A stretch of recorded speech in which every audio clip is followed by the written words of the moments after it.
கோல விழி கொண்ட கோமதியவளே ஆதிபராசக்தி.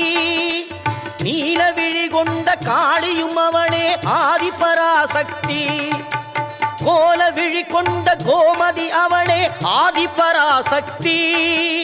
நீல விழி கொண்ட காளியும் அவளே ஆதிபராசக்தி. முக்காலம் உணர்ந்தவள் முத்தொழில் புரிபவள் ஆதிபராசக்தி. முக்காலம் உணர்ந்தவள் முத்தொழில் புரிபவள் ஆதிபராசக்தி. திரிசூலமும் தாங்கிடும் சுந்தரி அவளே ஆதிபராசக்தி.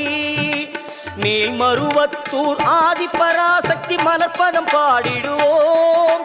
காலம் எல்லாம் நம்மை காத்திடும் தாய் அவள் கோவிலை நாடிடுவோம்.